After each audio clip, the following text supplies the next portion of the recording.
अस्सलाम वालेकुम नाज़रीन, मैं हूं आसिफ जट और आज का व्लॉग बड़ा दिलचस्प है क्योंकि इंडिया एलओसी पे आ चुका है और ये कह रहे हैं कि हम पेशावर पहुंचेंगे 5 मिनट में, रावलपिंडी पहुंचेंगे 3 मिनट में, इस्लामाबाद पहुंचेंगे 2 मिनट में और कह रहे हैं कि पाकिस्तान के पास जो आज़ाद कश्मीर है उसे अब हम फतह करने जा रहे हैं, उसे अब हम वापस लेने जा रहे हैं और एक जश्न का भी समा बना है और अपनी फौज को बड़ा बैकअप किया जा रहा है और बड़े नारे लगाए जा रहे हैं कि इंडिया जैसे पाकिस्तान पे हमले की तैयारियां कर रहा है और ये बता रहे हैं, वो अपने नेशनल मीडिया पे बड़ा शोर मचाया हुआ है। तेजस उनका एक त्यारा है जो कि भारत में ही तैयार हुआ है, उस त्यारे को इन्होंने एलओसी पे लगा दिया और अब वो चाहते हैं कि पाकिस्तान पे तेजस को भेजा जाएगा, जिसको ये कहते हैं कि आवाज की रफ्तार जितना तेज ये त्यारा है तेजस,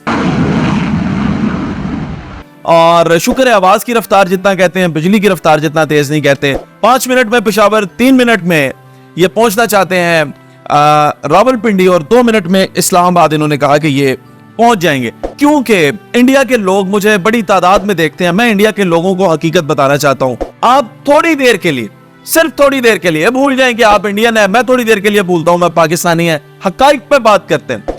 मैं आपको रीजंस देता हूं, अगर आप मेरी रीजंस को डिनाई करें तो मुझे कमेंट में लिखें कि आसिफ आपने ये गलत बात की।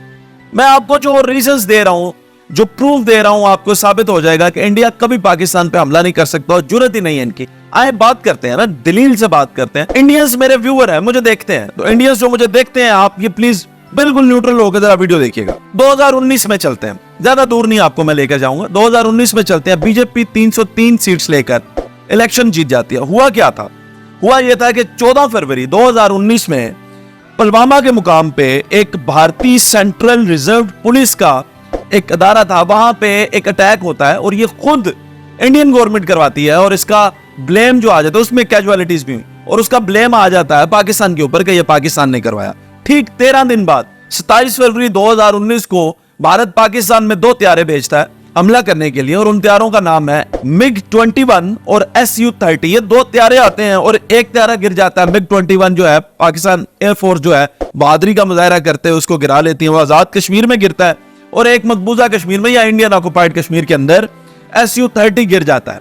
उससे कुछ दिन के बाद अब इंडिया को शौक लगता जा रहा है, अभिनंदन यहाँ पे आ जाता है तो ये पकड़ लेते हैं, फिर इनको वापस भी कर देते हैं। अच्छा, इंडियन आर्मी की ना बेइज्जती होना शुरू हो जाती है, ट्रोलिंग होना शुरू हो जाती है, चाय के कप प्रिंट होना शुरू हो जाते हैं अभिनंदन के। इन्होंने क्या किया, अब झूठा मूठा इन्होंने काम रचना था। अब मैं झूठ क्यों कह रहा हूं, ये रज़े भी आपने सुनना है और कमेंट में रीजनिंग करें मेरे साथ, मुझे बताएं कि मैं गलत बात कर रहा हूं। देखें, MI-17 जो है अपना खुद ही गिरा कर इन्होंने कहा कि हमने पाकिस्तान का F-16 गिरा लिया।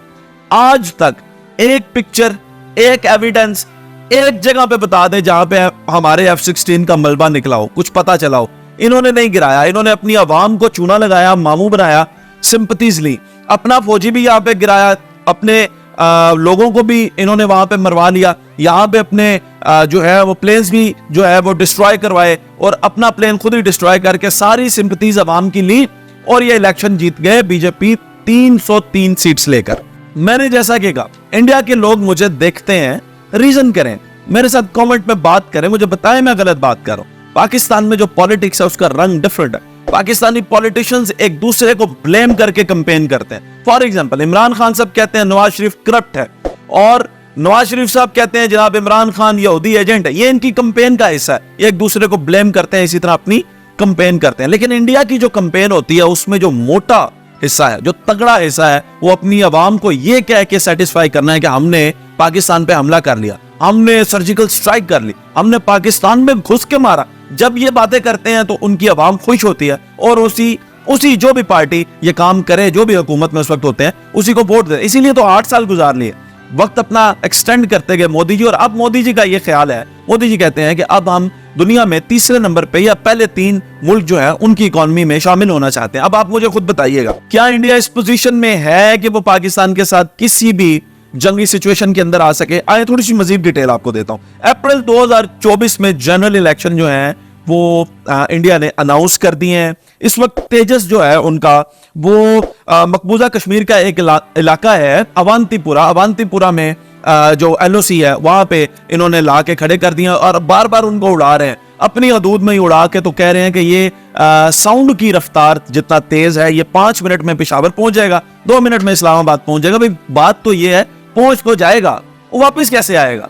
पहुंच तो जो है वो आपका मिग 21 भी गया था लेकिन वापस नहीं आया था। प्रॉब्लम ये नहीं है, आप अपनी आवाम को ये क्यों बताते हैं, अपने लोगों को ये क्यों बताते हैं कि ये पहुंच जाएगा। ये तो ठीक है कि पहुंच जाएगा, वापस कैसे आएगा। आप वापसी का भी प्लान अपनी आवाम के साथ शेयर किया करें। आगे बात करते हैं। अब ये जहाज उड़ाई जा रहे हैं और उड़ा उड़ा के अपने लोगों को इन्होंने मामू बनाना शुरू कर दिया, क्योंकि इनकी कैंपेन शुरू हो चुकी। हो सकता है बहुत छोटी मोटी कोई लाइन ऑफ कंट्रोल पे झड़प भी हो जाए, लेकिन इससे ज्यादा कुछ नहीं हो सकता। उसकी वजह यह है कि इंडिया इस वक्त पाकिस्तान से किसी किस्म की जंग अफोर्ड नहीं कर सकता। आप मुझे बताएं, अगर आप कहते हैं मोदी जी कि आपने इकोनॉमी में तीसरे नंबर पे जाना है या वर्ल्ड 3 में इंडिया का नाम आएगा, तो क्या रीजन है? आप जंग करके जा सकते हैं। जंग से कुछ भी नहीं होता। जंग जो है वो हमेशा जो मुल्क होते हैं उनको पीछे धकेलती है, और इंडिया पाकिस्तान को हमेशा जंगों ने पीछे धकेला है। अब इंडिया तरक्की कर रहा है, पाकिस्तान भी आगे निकल रहा है, लेकिन इंडिया इकोनॉमी की दौड़ में वाकईतन आगे निकल चुका है। अब इतना आगे निकलता हुआ जो मुल्क है, जिसमें एप्पल आ चुका है, जिसमें टेस्ला आ चुका है, बड़े बड़े इन्वेस्टर्स आ चुके हैं, बड़ी कंपनीज आ चुकी हैं, क्या वो जंग अफोर्ड कर सकती है? आपने ये तो बता दिया कि 5 मिनट में आपका तेजस जो है वो पेशावर तक पहुंच जाएगा, लेकिन आपने अपनी आवाम को ये नहीं बताया कि वहां से गोरी कितनी देर में आ सकता है इंडिया में। आपने उनको ये नहीं बताया कि वहां से शाहीन और F-16 जो है दूसरे, वो कितनी देर में इंडिया में आ सकते हैं। और आप खुद सोचें, अगर एप्पल के स्टोर में आपको आईफोन की जगह यहाँ से गोरी मिसाइल मिलेगा या शाहीन मिलेगा, तो आपकी आवाम को कैसा लगेगा? ये आपके लिए काबिल बर्दाश्त नहीं है। आपने जो टेस्ला मंगाई है, अभी आके प्लांट्स उसके लगने शुरू हुए हैं। एलॉन मस्क, आप फर्ज करें अभी आके वहां पे और शुरू ही करेंगे अपने प्रोजेक्ट्स को, और उन्हें अपने प्रोजेक्ट्स के अंदर से शाहीन और गोरी मिलेंगे, तो कैसे इंडिया तरक्की करेगा? तो इसलिए आप ये बातें छोड़ दें। ये सिर्फ और सिर्फ आपकी मनगढ़ंत कहानियां होती हैं। अपनी आवाम को दिया हुआ लॉलीपॉप होता है। जो लॉलीपॉप अपनी आवाम को देते हैं वो आपको वोट देते हैं, तो उनसे वोट लेने के लिए ये जरूर करें। और हाँ, इसको अपनी हदूद में काफी दूर तक उड़ा के चेक कर लीजिएगा। हो सकता है जिस तरह पहले भी आपका मिग 21 जब इंडिया में उड़ता था तो बड़ा अच्छा उड़ता था, और आप लोग उसकी बड़ी तारीफें करते थे कि मिग 21 उड़ रहा है, इसने आज तक इतने मच्छर मार दिए या क्या क्या उसने काम किया, बड़ी उसकी तारीफें आप करते थे। जैसे ही वो पाकिस्तान की हदूद में दाखिल होने लगा, तो फिर आपको पता है वो ज्यादा देर उड़ ना सका, और ऐसा लगा जैसे मिग 21 के सेल खत्म हो गए हो, बैटरीज खत्म हो गई हो, या जो भी टेक्निकल फॉल्ट्स हैं उसके अंदर आ गए हो। हालांकि आपके पास उस वक्त 2019 की सबसे जदीद टेक्नोलॉजी मिग 21 आपके पास थी, बट एयरफोर्स जो पाकिस्तान की है उसके आगे ना तो मिग 21 और ना ही आपका तेजस टिक सकता है। This is not possible. Ground realities पे बात करें, इंडिया के लोग, पाकिस्तान के लोग मेरी वीडियोस को देखते हैं, जो बातें मैंने की हैं, अगर आप इन्हें गलत साबित कर सकते हैं, कमेंट में रीजनिंग करें और मुझे बताएं कि क्या इंडिया पाकिस्तान के साथ जंग अफोर्ड कर सकता है, यस और नो।